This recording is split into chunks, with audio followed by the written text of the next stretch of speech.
කොහොමද ඔයාලට? ඔයා බය වුණා නේද? බලන්නකෝ මගේ මූණේ ලස්සන.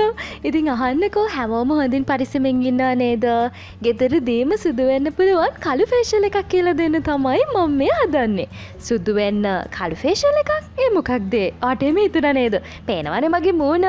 මේ චාකෝල් මාස්ක් එකක් ගැන තමයි මම ඔයාට කියලා දෙන්න හදන්නේ. චාකෝල් කියන්නේ ගොඩක් අය අහලා තියෙන දෙයක් නේ. චාකෝල් කියන්නේ අඟුරු වලට. අඟුරු කියන්නේ ගොඩාක් හොඳ පිරිසිදුකාරකයක්. ඒ වගේම සමේ තියෙන පැහැපත් බව වැඩි කරන දෙයක්. ඉතින් අද මම ඔයාට මේ කියලා දෙන ෆේෂියල් එකේ මූලිකවම තියෙනවා අඟුරු. පොල්කටු අඟුරු තමයි මේ ෆේෂියල් එකට මම ගන්නේ. හරියටම පිරිසිදුව පොල්කටු අඟුරු කොහොමද ගෙදරදී හදාගන්නේ කියලා මම මේ වීඩියෝ එක අන්තිමට ඔයාට කියලා දෙන්නම්. ඉතින් දැන් අපි යමු ෆේෂියල් එක කරගන්න ක්‍රමය බලන්න. මේ ෆේෂියල් එකේ ස්ටෙප්ස් 3ක් තියෙනවා. ක්ලෙන්ස් එක, ස්ක්‍රබ් එක සහ පැක් එක. මේ ස්ටෙප්ස් තුනම හරියටම කරොත් තමයි ගොඩක් හොඳ ප්‍රතිඵලයක් ලබා ගන්න පුළුවන් වෙන්නේ. ඉතින් සුදු වෙන්න කළු ෆේෂියල් එක දැන් කරන විදිහ බලන්න යමු. මුලින්ම පළවෙනි පියවරේදී ඔයාට ක්ලෙන්ස් එක හදාගෙන ඉන්න ඕනේ. මුලින්ම පිරිසිදු භාජනයක් අරගෙන ඒකට අඟුරු තේ හැඳි භාගයක ප්‍රමාණයක් එකතු කරගන්න. ඊට පස්සේ කෝමාරිකා ජෙල් තේ හැඳි භාගයක ප්‍රමාණයක් එකතු කරලා හොඳට මේ විදිහට මිශ්‍ර කර ගැනීම කරගන්න ඕනේ. පිරිසිදු කරගත්ත ඔයාගේ මුහුණේ දැන් මෙන්න මේ විදිහට ක්ලෙන්ස් එක ගාගන්න. බලන්නකෝ දැක්කමත් බය හිතනවනේ. ඉතින් බලන්න ක්ලෙන්ස් එක මේ විදිහට ගෑවම කළුම කළුයි. ඉතින් මේ වගේ ඇඟිලි තුඩු වලින් ඔයාට පුළුවන් හොඳට ඇප්ලයි කරලා ක්ලෙන්ස් කරන ගමන් මසාජ් කරගන්න. ඉතින් මෙහෙම තමයි ඔන්න විනාඩි 2ක කාලයක් ඔයා ක්ලෙන්ස් කර ගැනීම සිදු කරගන්න ඕනේ. දැන් පිරිසිදු වතුරෙන් සෝදලා ඉවත් කරගන්න. පළවෙනි ස්ටෙප් එකෙන්ම ලොකු වෙනසක් ඔයාට බලා ගන්න පුළුවන්. මුහුණේ තිබ්බ අඳුරු ගතිය ඉක්මනින්ම ඉවත් වෙලා කියලාත් ඔයාට බලා ගන්න පුළුවන්. ඉතින් ඊළඟට යමු දෙවැනි පියවරට. දෙවැනි පියවර තමයි ස්ක්‍රබ් එක. ස්ක්‍රබ් එක හදාගන්නේ මෙන්න මේ විදිහට. පිරිසිදු භාජනයක් අරගෙන ඒකට සීනි හැඳි එකක ප්‍රමාණයක් එකතු කරගන්න. දැන් එකට අඟුරු තේ හැඳි භාගයක් එකතු කරලා මෙන්න මේ විදිහට හොඳට මිශ්‍ර කර ගැනීම කරගන්න ඕනේ. ඊළඟට කෝමාරිකා කෑල්ලක් කටු කොටස් ඉවත් කරලා හොඳට වොෂ් කරලා මේ විදිහට ගන්න ඕනේ. මේ බලන්න මම ඔන්න අරගෙනයි තියෙන්නේ. දැන් ස්ක්‍රබ් එක කරගන්න කලින් පිරිසිදු අපි හදාගත්ත අර කෝමාරිකා කෑලි දෙක තියෙනවනේ. අන්නේ දෙකේ සීනි සහ අඟුරු මිශ්‍රණය මේ විදිහට හොඳට ගා ගන්න ඕනේ. ඊට පස්සේ මම ඔයාට මේ කරලා පෙන්නනවා වගේ හොඳට ඔයාගේ මූණේ ගාලා ස්ක්‍රබ් කරගන්න. මේ විදිහට අපි කෝමාරිකා කෑල්ල පාවිච්චි කරනකොට ස්ක්‍රබ් එකෙන් මුහුණ සීරණයක වළක්ව ගන්න පුළුවන් වගේම අපේ මූණට හොඳ ග්ලෝ ලුක් එකක් ලබා ගන්නත් පුළුවන්. ඉතින් ඒ වගේම සමේ තියෙන අඳුරු බව ඉවත් කරලා මැරුණු සෛල ඉවත් කරනවා වගේම බ්ලැක් හෙඩ්ස් වයිට් හෙඩ්ස් පවා ඉක්මනින්ම ඉවත් කර ගන්න පුළුවන් මේ වගේ ස්ක්‍රබ් එකක් කරනකොට. මම මෙච්චර කාලයකට කරපු ලස්සනම බය හිතෙන ෆේෂියල් එක තමයි මේක. බය හිතෙන කියන්නේ මේ කළුම කළු පාටටනේ පේන්නේ. චූටි ළමයි එහෙම ගෙදර ඉන්නවා නම් බබාලා එහෙම ගොඩක් බය වෙයි. ඉතින් මාර විදිහට ලස්සන හොඳ ප්‍රතිඵලයක් ලබා ගන්න පුළුවන් ෆේෂියල් එකක් තමයි මේක. ඉතින් විනාඩි 2ක කාලයක් හොඳට ස්ක්‍රබ් කරලා ඉවරලා ඔයාට වොෂ් කරන්න පුළුවන්. වොෂ් කරාට පස්සේ වාව් මේ බලන්න ලුක් එක මාර ග්ලෝ ලුක් එකක් තියෙනවා. ඔයාට බලා ගන්න පුළුවන් නේ. ඊළඟට අපි ඉක්මනින්ම යමු ඊළඟ ස්ටෙප් එක. ඒ තමයි ෆේස් පැක් එක. පැක් එක හදාගන්න පිරිසිදු භාජනයක් අරගෙන ඒකට කඩලපිටි මේස හැඳි එකක ප්‍රමාණයක් එකතු කරගන්න.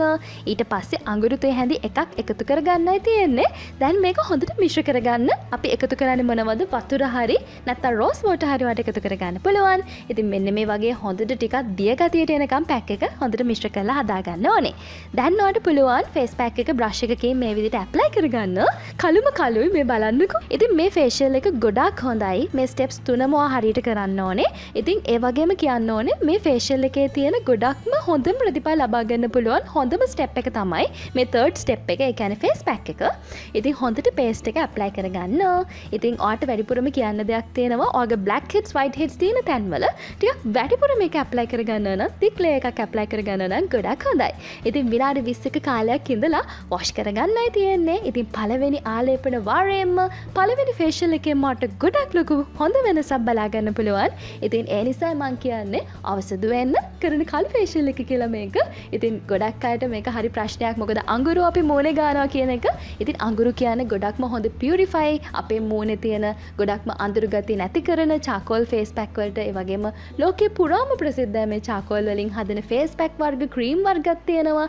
ඉතින් ඒ නිසා මම කියන්නේ මම ඔයගලන්ට වීඩියෝ එක අන්තිමට තව චුට්ටකින් කියලා දෙන්නම් කොහොමද මේ පොල් කටු අඟුරු පිරිසිදුව හදාගන්න කියලා. ඉතින් හරියටම කරොත් හොඳ ප්‍රතිඵලයක් ප්‍රතිඵලයක් ලබා ගන්න පුළුවන්. ෆේෂියල් එකේ ෆයිනල් ස්ටෙප් එක හරියටම කම්ප්ලීට් කරොත් තමයි හොඳ ප්‍රතිඵල ගන්න පුළුවන්. ඒ තමයි අයිස් කියුබ් ට්‍රීට්මන්ට් එක. ඔයාලට පුළුවන් අයිස් කියුබ් එකක් අරගෙන මේ විදිහට ගොඩක් තද කරන්න නැතුව රවුම් මතට සම්බාහනය කරන්න. මේක තමයි අපේ ෆේෂියල් එකේ තියෙන ෆයිනල් ස්ටෙප් එක. ඒ කියන්නේ මේක ටෝන් එකක් විදිහට තමයි ක්‍රියාත්මක වෙන්නේ. ෆේෂියල් එක කරද්දි විවෘත වුණ රෝම කූප වැසීමක් සිදු කරනවා මෙන්න මේ අයිස් කියුබ් ට්‍රීට්මන්ට් එකෙන්. එතකොට ඔයාට පිම්පල්ස් එන්නේ නැතුව ඇලර්ජි වෙන්නේ නැතුව හොඳම ප්‍රතිඵලය ලබා ගන්න පුළුවන්. ඒ නිසා මේ ස්ටෙප් එක ස්කිප් කරන්නත් එපා.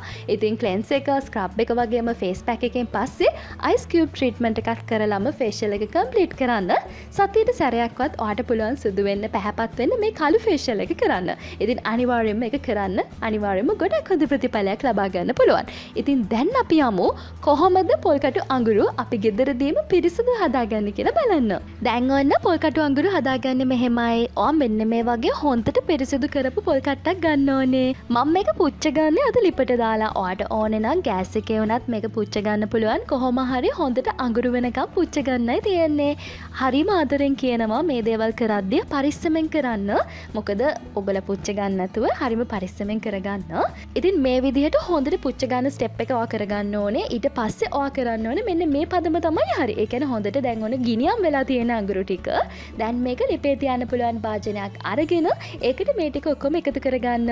දැන් වැඩි දුරටත් මේක හොඳින් පිරිසිදු කරගන්න තමයි අපි මේ විදිහට වතුර හරිම චූටි ප්‍රමාණයක් එකතු කරගන්නේ.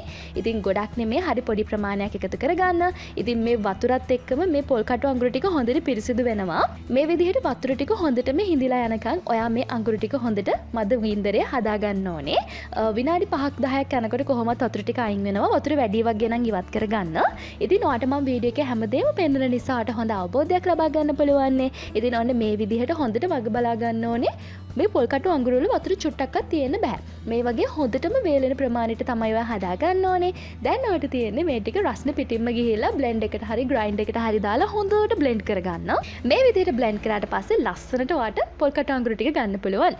මේ විදිහට හදාගන්න පොල් කටු අඟුරු මාස 3ක විතර කාලයක් ඔයාට තියාගෙන පාවිච්චි කරන්න පුළුවන්. වාජනේ ඔයා පියලි හැන්දක් පාවිච්චි කරන හැමතිස්සෙම ඔයා අවශ්‍ය ප්‍රමාණය ගන්නකොට එතකොට ඔයාට ගොඩක් කල් හොඳට මේක තියාගෙන පාවිච්චි කරන්න පුළුවන්. ඉතින් මේ විදිහට හදාගත්ත පොල් කටු අඟුරු තමයි මම අද මගේ ෆේෂියල් එකට පාවිච්චි කරේ. ඉතින් හරිම ලේසි, ගොඩක් ලොකු වියදමක් නෙමෙයි, අතර වියදමක් යන්න නැති තරම්. ඉතින් ඔයාටත් පුළුවන් මේ ෆේෂියල් එක try කරන්න. ගොඩක් හොඳ ප්‍රතිඵලයක් ලබා ගන්න.